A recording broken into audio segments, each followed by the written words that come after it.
a la presidencia por el Partido Independiente y exministro de Trabajo y Seguridad Social, Pablo Mieres, ya se encuentra en plena campaña electoral y en este marco se ha vuelto una de las voces más críticas con el plebiscito jubilatorio que impulsa el PIT-CNT. Además, también defendió que el presidente de la República, Luis Lacalle Pou, y también las autoridades del gobierno hagan campaña para evitar que la papeleta de la central sindical triunfe el próximo 27 de octubre. Así que para hablar sobre todos estos temas, recibimos ahora a Pablo Mieres, candidato a la presidencia por el Partido Independiente. Muy buenos días, gracias por venir. ¿Cómo andan? Un gusto. Bienvenido. Encantado de estar por acá. Pablo, si te parece, arrancamos por conocer tu opinión sobre lo que estábamos viendo recién, el tema del spot, de la intervención del presidente con Delgado en el Partido Nacional, pero también algo que habíamos mencionado recién, su intención de participar en la campaña contra el plebiscito. A ver, no hay ninguna duda que el presidente no solo puede, sino que tiene que participar de la campaña del plebiscito, que no es la campaña electoral, porque no tiene, son dos campañas distintas. Acá el PIT-CNT juntó las firmas y va a plebiscitar una ley que es de este gobierno, incluso no solo la ley que es del gobierno, es una política sobre seguridad social. Yo le pedí una reunión al presidente hace un par de semanas, antes de que él saliera así, a plantearle eso justamente, que me parecía que su voz tiene que estar. Él y el gobierno tenían que estar y efectivamente coincidíamos. Él va a elegir las formas y los mecanismos, pero no tengo ninguna duda. Sobre la aparición de la imagen del presidente en el spot de Delgado, tampoco hay ninguna prohibición, porque no es el presidente el que sale a participar de la campaña, no ha ido a ningún acto, ni debería ir, por supuesto, no puede ir. Ahí sí, hay límites. A uno le puede gustar o no gustar, pero es un tema de sensibilidad. Tampoco ahí hay un juego jurídico que esté afectando el spot.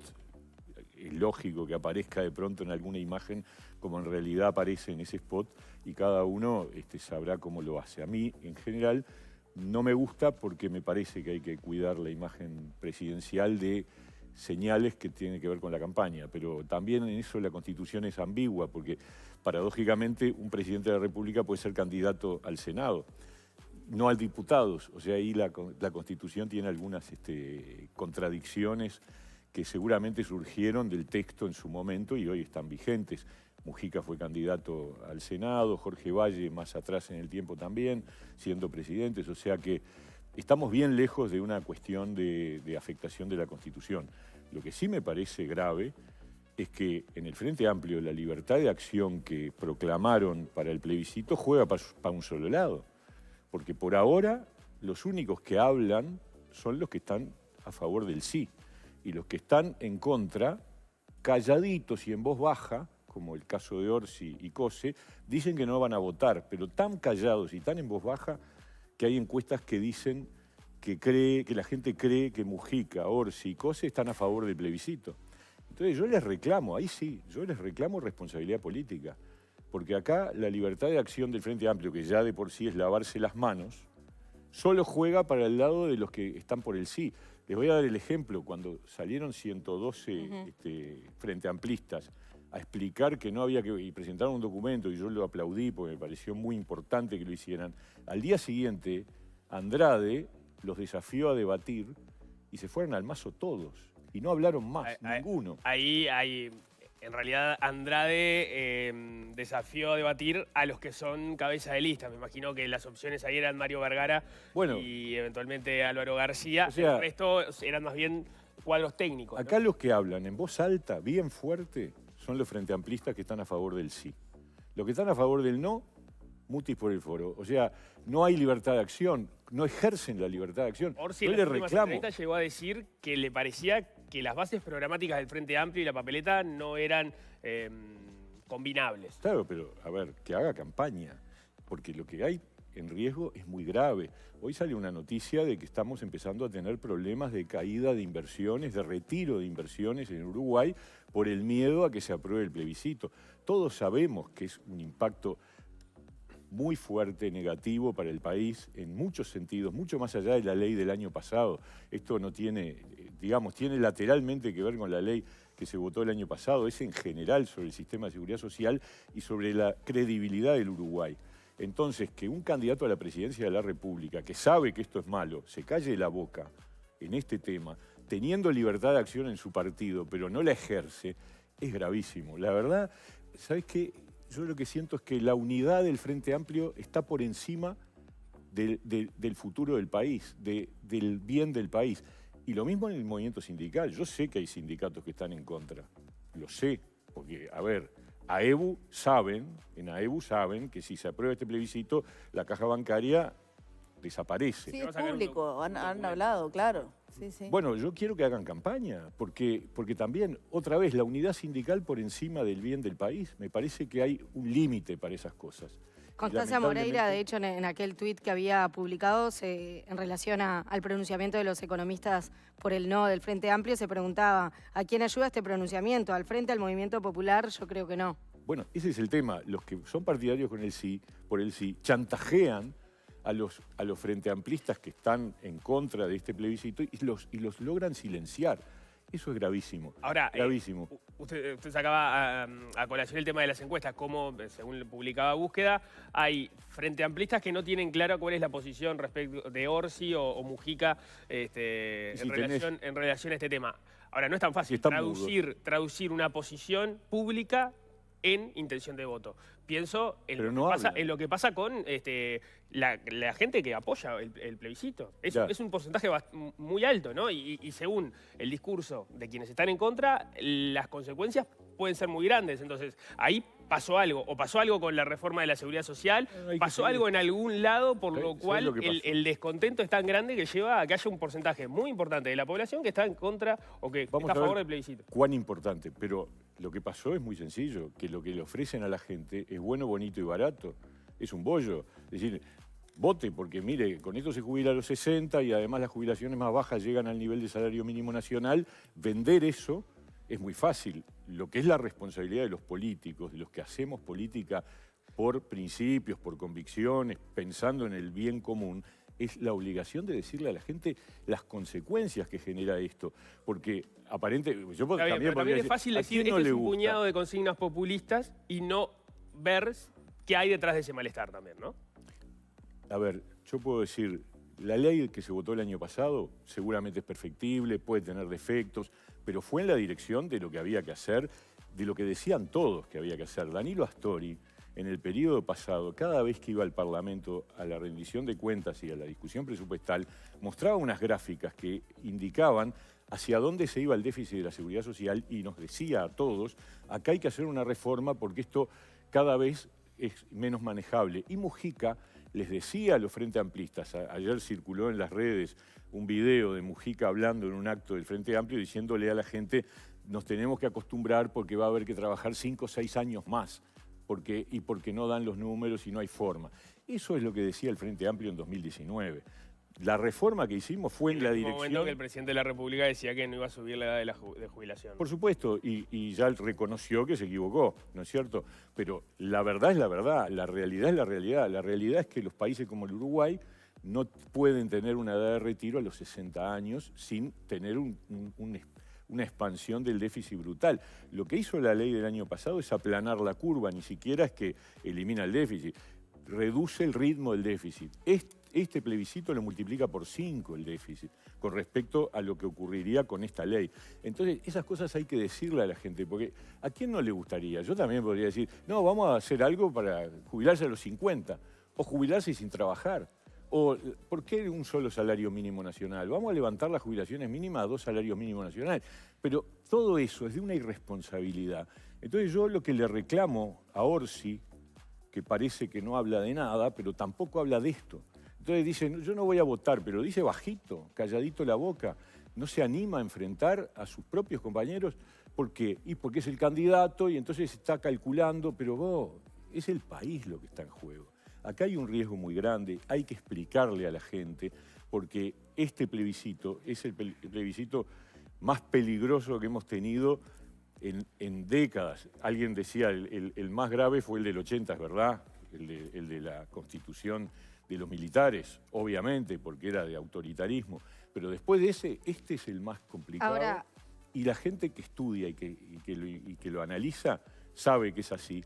Y por eso yo le reclamo al Frente Amplio que la libertad de acción no sea solo para un lado, porque hasta ahora ha sido solo para un lado. Yo entiendo tu reflexión vinculada a la postura de Orsi, pero la campaña desde el oficialismo no parece ser tan firme. Porque si vemos una de las voces más fuertes, que sos tú, tampoco es que haya un eco tan grande en una campaña por el no. Y me pregunto si no se está valorando un costo político de que casi la mitad de la población, de acuerdo a las encuestas, capaz que vota por el sí. Bueno. Porque la verdad que no, si sacamos tu voz, digo, lo que se habla del plebiscito responde mucho a la cobertura que hacen los periodistas. Pero fuera de eso, no hay tantos referentes hablando con categoría. Cada uno tiene que asumir su responsabilidad. Está claro que todos los candidatos de la coalición están en contra y lo han dicho. Claro, pero y lo han le criticamos a Orsi que está tibio en este asunto, pero... No, tibio no, mudo. Mudo, bueno. Mudo en este asunto. Pero desde los referentes... Delgado ha hablado, Ojeda ha hablado. Pero Orsi también ha hablado. Orsi ha hablado. Pero hablan cuando le preguntan, ¿no hay una campaña firme y fuerte contra la papeleta por parte del oficialismo? ¿O tú crees que sí? Yo creo que tenemos grados distintos, es cierto eso. Yo puedo hablar por mí. Nadie puede dudar de que estamos echando el resto con este tema por el país. Porque la verdad, si calculás, capaz que es más simpático hacerse el tonto. Pero la verdad, yo creo que esto merece la responsabilidad ciudadana y particularmente de los candidatos. Los que somos candidatos le tenemos que explicar a la gente lo que ocurre con las cosas. Cuando las cosas son simpáticas y cuando no son simpáticas. Es muy simpático decir algo que nosotros levantamos como bandera antes que nadie, reducir la pobreza infantil a la mitad. Ahora varios están en la misma línea, aplaudimos que se sumen, bienvenido sea. Pero también tenés que decir las cosas cuando parece que te está diciendo, mirá, sí, esto me encantaría, pero no se puede. Y no se puede porque vamos a tener un problema muy grave y ese problema muy grave nos va a afectar a todos. Y eso hay que decírselo.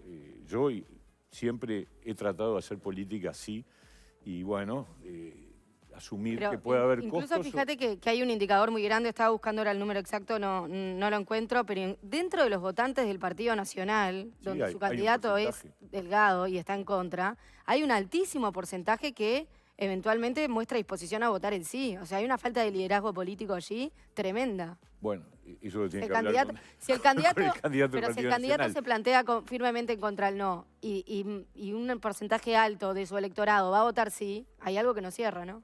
Bueno, yo creo que eso tendría que analizar cada candidato. Yo puedo hablar por mí, por mi conducta, por mi actitud, que es la del partido también, del Partido Independiente, y obviamente espero que la gente valore esta manera de hacer política y el presidente de la República ha actuado ya y va a seguir actuando en esta dirección y me parece que es su responsabilidad hacerlo y no está calculando y me parece bien que no lo haga y me parece bien que todo el gobierno, porque está trabajando con otros ministros y espero que eso tenga el efecto que necesitamos todos los uruguayos, porque esta es una causa nacional, no es una causa partidaria, este es un tema que atañe al futuro del país.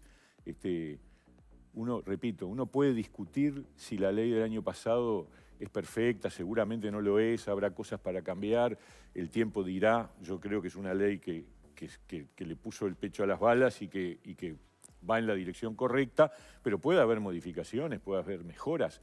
Esto es otra cosa, esto es una bomba de fragmentación sobre todo el sistema de seguridad social y particularmente sobre la credibilidad del Uruguay que ha costado tanto construir, ¿no? Quiero preguntarte justamente sobre este tema del presidente, es la última que me queda de eso, porque está claro, y lo han dicho los constitucionalistas, que el presidente puede salir públicamente a defender una ley de su gobierno sin ninguna restricción, no hay inconstitucionalidad, puede hacerlo. La duda que me queda sobre el tema de la participación en el plebiscito concretamente es que lo que se pone a plebiscitar no es derogar la ley de este gobierno, es otra cosa. Deja sin efecto algunas cuestiones que tiene esta ley, sin duda, pero la propuesta no es derogar la ley. Es decir, si el presidente participa en el plebiscito, no en la defensa, que está claro que puede, en el plebiscito, yo lo que entiendo de lo que dice el numeral 5 del artículo 77 de la Constitución es el presidente y los miembros de la Corte no podrán formar parte de, entre otras cosas, intervenir en ninguna forma de propaganda política de carácter electoral. Y el plebiscito es una forma política de carácter electoral. Entonces, no es de carácter electoral, porque es un plebiscito. Y bueno, pero... Y las elecciones son otra cosa. El electoral es cuando elegís candidatos. Entonces acá hay el dos plebiscito actos... no es electoral, no estás eligiendo una cosa. Bueno, estás votando entre el sí o no, pero estás hablando de una política del gobierno, porque no es solo la ley del año pasado, es la política de seguridad social. Cuando nosotros modificamos la ley, hicimos la reforma de la seguridad social, estabas contemplando la existencia de un régimen mixto, continuando con el régimen mixto. Acá el régimen mixto desaparece porque el tercer componente que está arriba de la mesa es la desaparición del régimen mixto. Las jubilaciones más bajas, de acuerdo a la ley que votamos el año pasado, van a ir subiendo, pero van a ir subiendo gradualmente y de manera sostenible. Y la edad de retiro también, a ver, es falso cuando dice, tantas cosas dicen los partidarios del sí que no son correctas.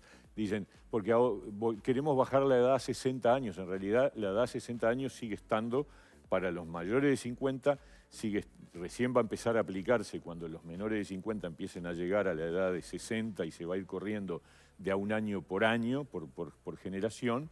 Y también se mantiene 60 años para la construcción, para el sector rural y puede eventualmente... ¿no? En determinadas circunstancias. Sí, bajo ciertas condiciones, sí, claro. No un contador de una empresa de construcción, por ejemplo. Sí, lo que señalaba Andrade, por ejemplo, es que las características, por ese tipo de trabajo, las condiciones que se ponen para poder acceder a eso son muy difíciles de alcanzar, que la mayoría de las trayectorias laborales no reúnen esas condiciones, aún siendo... Habría que discutirlo, yo no estoy de acuerdo con eso, pero no importa. Hay dos sectores que quedaron con jubilación anticipada en 60 años. Pero si no pueden aplicar, la construcción le importa. Yo creo que hay alguna condición, pero no inalcanzable, ni mucho menos. Muchos trabajadores de la construcción y del medio rural la pueden alcanzar. O sea, no fue hecha para evitar que lleguen, al contrario, fue hecha para tratar de que se contemple, ¿no? Insisto con la pregunta inicial como para cerrarla. ¿No hay un límite muy fino entre lo que puede y no puede hacer el presidente? No, yo creo que... ¿Vos decís que puede participar directamente en hacer campaña contra el plebiscito? Contra el plebiscito, sí, no tengo duda, no tengo duda, y creo que todos los constitucionalistas entienden que eso es así, porque es un plebiscito. En realidad los constitucionalistas sobre lo que una dijeron, política sí, pública. pero lo que dijeron es que puede defender la ley del gobierno, que es distinto. Sí, bueno, pero al mismo tiempo ese plebiscito está promoviendo cambios que tiran abajo la ley del gobierno. Porque bajar la edad a 60... está claro que la tocan, pero me genera algunas dudas, por eso te lo pregunto. No, yo no tengo dudas. Está al revés, estoy convencido. Y la verdad que, obviamente, la preocupación de cualquier político es cuidar la Constitución, ¿no es cierto? Y la verdad, yo lo que entiendo es que está bien. Ahora, la intensidad con que se defiende, cada candidato lo hace. Yo quiero estar bien con mi conciencia. Me parece que este es un tema muy relevante para la ciudadanía, para el país, para el futuro, y lo tenés que explicar, porque el mensaje es, como dije al principio, bueno, bonito y barato. Sí, es un tema que además es justamente muy, muy complejo y entonces es fácil también torcer los argumentos hacia un lado o hacia el otro tratando de querer decir cosas que van más allá de lo que termina sucediendo. Pienso justamente en la discusión sobre la edad de retiro, ¿no? Ahí hay un tema entre si a los 65 ponemos la edad de retiro, hay muchos que van a morir en la orilla, en realidad esos no se iban a poder jubilar a los 60, pero también está la pregunta, bueno, ¿qué pasó con esas trayectorias laborales más pobres, pero que de repente sí se podían jubilar a los 63, por decir algo, y van a tener que seguir trabajando un poco más para llegar al mismo punto en el que podrían haber alcanzado un Pero par de años por eso el cambio de la edad no fue drástico, inmediato, sino muy gradual, para gente que hoy está bastante lejos de llegar a la edad donde se puede retirar, ¿no? Y me parece que eso fue un sentido de sensibilidad y de preocupación de no afectar a gente que está en la orilla para jubilarse. Estamos hablando de que toda persona que el año pasado tenía 50 puede jubilarse a los 60. Ahora, un apunte antes de avanzar, vinculado a lo que decía Paula. Está bien que el presidente salga a defender su ley, eso quedó claro, pero el presidente en los últimos días también habló en contra de la propuesta de diálogo que impulsa el Frente Amplio. ¿Eso no es desdibujar un poco también la línea límite? ¿Cuál propuesta de diálogo? Para apuntar a modificar la ley. De eso también se pronunció. Y eso no es defender estrictamente la ley que aprobó. Lo que pasa es que lo que está planteando allí es que efectivamente nosotros hicimos una reforma de la seguridad social donde el Frente Amplio fue invitado a participar de todas las maneras posibles y de hecho estuvo presente en la comisión de expertos y efectivamente en la comisión de expertos no aportaron absolutamente nada, tampoco cuando les pedimos aportes para el anteproyecto de ley. Entonces, lo que se está diciendo es el diálogo es al que se convoca por parte del Frente si ganan. Ya ocurrió durante 3 años. La comisión de expertos recibió 80 delegaciones de todo tipo, tamaño y color. Y más que eso, más diálogo que ese no hubo nunca en la historia del país para discutir un tema tan complejo como este. Entonces, está bien hacer una referencia y decir, mire, diálogo, ¿qué diálogo? ¿Sobre qué contenido? Me parece lógico. Es parte de la defensa de la ley para ti. Sí, es parte de la discusión, claro. Bien, cambiamos de tema, ¿les parece? Sí, claro. Esta va a ser la 5ª elección, si no me equivoco, del Partido Independiente. En 2004 obtuvo, que fue su estreno el electoral, obtuvo un diputado. En 2009 obtuvo 2 diputados. En 2014 obtuvo 3 diputados y un senador. En 2019, con la discusión en relación a qué iba a ser un eventual balotaje y con las señales de que claramente iba a estar en el bloque opositor al Frente Amplio, termina sacando un diputado. O sea, es la primera vez que reduce su votación desde su nacimiento. Ahora, con la experiencia de gobierno, las encuestas no le están dando bien, o entiendo que no de acuerdo a las expectativas que podían tener. Depende de cuál mires, pero no importa, esas cosas van y vienen. Están entre 1 y 3% de la masa. Sí, por ahí. Sí, ahí está. Sí, sí. ¿Qué lectura hace de lo que está pasando? Bueno, a ver, desde el punto de vista de la presentación electoral del partido, nosotros estamos presentando el planteo que nos parece que es el conveniente. Estamos convencidos de que hicimos una gestión valiosa para el país, que el Ministerio de Trabajo, que fue lo que me tocó a mí representar, ha tenido un resultado positivo, reconocido por todos, inclusive por aquellos que nos miran de pronto con mirada crítica o que están de la vereda enfrente, y que además demostramos que tenemos capacidad de gestión, capacidad de gobierno, y estamos convencidos de que eso, falta un mes todavía, un poco más de un mes, se va a reflejar en el resultado electoral. Estamos convencidos que la gente valora lo que hicimos, que demostramos un partido independiente con capacidad de gestión, con capacidad de gobierno, que lo hemos hecho además sin tachas. No ha habido ninguno de los nuestros que haya tenido ningún problema vinculado con irregularidades. Eso obviamente nadie está garantido, no quiero con eso escupir para arriba, a cualquiera le puede pasar, pero por ahora el partido ha tenido esa característica y también hemos actuado con lealtad, con una actitud de diálogo dentro del gobierno, tironeando cosas, pulseando otras, discutimos muchas, pero yo he dicho además no con incondicionalidad. Obviamente si no hubiera habido respuestas que las hubo de parte del presidente de la República frente a hechos irregulares que ocurrieron en este gobierno, probablemente no estaríamos en la coalición. O sea, hay líneas que nosotros no estamos dispuestos a cruzar. ¿En algún momento lo pensaron? Porque en algunos casos hubo alguna demora, en fin, en tomar decisiones. En algún momento evaluamos que acá había que tomar decisiones y esperamos. Tampoco fuimos a condicionar nada, pero lo teníamos como un tema que estábamos analizando seriamente. Y hubo decisiones siempre del presidente de la República de desplazar a aquellas personas que no actuaron como era debido. Después la justicia es la que establece las responsabilidades jurídicas. Pero independientemente de eso, acá salieron varios ministros en momentos distintos por decisiones del presidente de la República. Y eso para nosotros fue un valor muy significativo.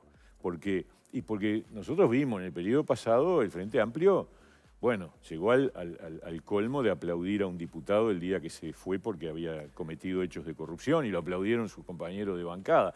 Esas son las cosas que nosotros no podemos admitir. O la demora con Sendik, esa sí fue una demora larguísima y acusaron que le hacíamos bullying y cosas por el estilo. Bueno, esas cosas son las que generan, me parece a mí, distancia de la gente con la política. Entonces, tomar decisiones y drásticamente separar a los que se portan mal es una de las claves para que la democracia sea fuerte. También es verdad que mucha de la gente que salió se le mantuvo la confianza, o sea, se desactiva la crisis política en el momento, pero... Depende del caso, ¿no? Pero hay varios casos... Lista, pero no sé si sí, claro, no vamos a entrar en... Pero son varios. Se tomaron las decisiones. Tengo uno bien concreto igual, que no sé cuál es tu postura, pero en el caso de Albizu, por ejemplo, en la Comisión Técnico Mixta, se lo separa del cargo, se le pide que renuncie, pero él va a ser candidato a la Intendencia y el candidato Delgado lo va a apoyar. Sí. Bueno, a ver, se lo sacó del cargo, ¿no? Sí. Y bueno, eso es Pero se lo va a respaldar en su candidatura a la intendencia. Ahí hay grados variados, ¿no? En las situaciones de cada uno. Y obviamente es una responsabilidad del Partido Nacional a quien acepta como candidato. Pero eso lo compartís, por ejemplo. Nosotros no haríamos eso. Eso es lo que puedo decir. Y de hecho, nuestra gente tiene una opinión crítica en Salto sobre lo que pasó en Salto Grande, ¿no? ¿No cree que haber perdido la independencia de los bloques alteró ese crecimiento electoral que venía teniendo el Partido Independiente? No, porque en el 2019 nosotros no estábamos en ninguna coalición. Es más, cuando nos pero preguntaban... se veía. A ver, Nico, para. Cuando a mí me preguntaban a esta altura del año, de la campaña electoral hace 5 años, qué íbamos a hacer en la segunda vuelta, decíamos, la verdad, vamos a evaluar. Y fue lo que hicimos. Cuando terminó la elección, hubo un diálogo con la calle Pou, en donde el Partido Independiente puso arriba de la mesa una serie de medidas que creíamos que tenían que estar en el gobierno, y eso fue parte del compromiso por el país, y por eso firmamos y por eso apoyamos a la calle Pou, pero la decisión fue después de la elección de octubre. Nosotros hasta el 27, no me acuerdo cuándo fue la elección. Se adivinaba de lejos, por eso se rompió la alternativa también. No, ahí hubo otras cosas, y más vale ni recordarlas, pero al revés, en este mismo programa, la que iba a ser candidata a vice jugó su carta ya adelantada cuando habíamos quedado en que no, claro.